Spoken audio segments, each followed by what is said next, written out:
Hi! ఈరోజు మనం రో అప్లికేషన్‌లో పర్చేజ్ ఇన్వాయిస్ ఎలా క్రియేట్ చేయాలో తెలుసుకుందాం. ఫస్ట్ రో అప్లికేషన్‌ని ఓపెన్ చేసి లెఫ్ట్ సైడ్ బార్‌లో ఉన్న పర్చేజ్ ఆప్షన్‌ని క్లిక్ చేయాలి. పర్చేజ్ ఇన్వాయిస్ క్రియేట్ చేయడానికి 2 మెథడ్స్ ఉన్నాయి. First manual entry method and upload PDF method. First manual entry method ఎలా చేయాలో చూద్దాం. న్యూ పర్చేజ్ బటన్ క్లిక్ చేసి ఆల్రెడీ మన దానిలో ఉన్న కస్టమర్ అయితే సింపుల్గా డ్రాప్ డౌన్లో సెలెక్ట్ చేసుకోవచ్చు. లేదా ఇక్కడ కనిపిస్తున్న క్రియేట్ బటన్ యూజ్ చేసి న్యూ సప్లయర్ని క్రియేట్ చేయవచ్చు. సప్లయర్ డీటెయిల్స్ కోసం సప్లయర్ జిఎస్టీ టైప్ చేసి ఎంటర్ చేయాలి. డీటెయిల్స్ ఆటోమేటిక్గా ఎంటర్ అవుతాయి. ఇక్కడ మాన్యువల్ ఎంట్రీ మెథడ్ని తగ్గించవచ్చు. నెక్స్ట్ ఫోన్ నంబర్ ఎంటర్ చేసి ప్రొపరేటర్ నేమ్ ఎంటర్ చేసి నెక్స్ట్ ఓపెనింగ్ డెబిట్.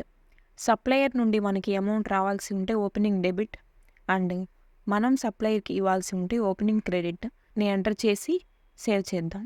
ఇక్కడితో పార్టీ క్రియేషన్ కంప్లీట్ అవుతుంది. Next invoice date. కేటగిరీని సెలెక్ట్ చేయాలి. ట్రేడ్ టైప్ రీటైల్ ఆర్ హోల్సేల్ని సెలెక్ట్ చేసి నంబర్ సిరీస్ అంటే ఓచర్ నంబర్. పేమెంట్ మోడ్ని సెలెక్ట్ చేసి పేమెంట్ టర్మ్ని కూడా సెలెక్ట్ చేయాలి. నెక్స్ట్ ప్రోడక్ట్ పర్చేజ్ కోసం ఐటమ్ నేమ్ ఎంటర్ చేసి క్రియేట్ చేసుకోవాలి.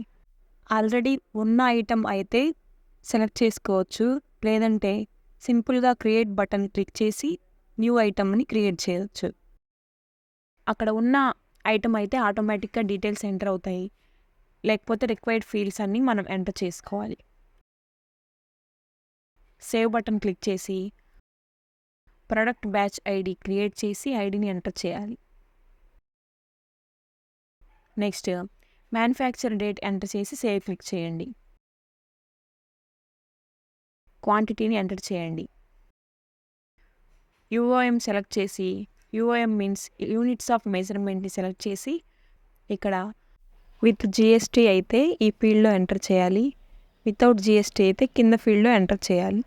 నెక్స్ట్ మనం చేసిన పర్చేస్కి ఏమైనా ఛార్జెస్ ఉంటే like transportation or loading and unloading వాటిని మనం ఈజీగా హమాలీ ఆర్ ఫ్రైట్తో యాడ్ చేయవచ్చు. నెక్స్ట్ టాప్ రైట్లో ఉన్న సేవ్ బటన్ క్లిక్ చేయాలి సేవ్ చేయడానికి, లేదంటే Ctrl+Sని క్లిక్ చేసినా సేవ్ అవుతుంది.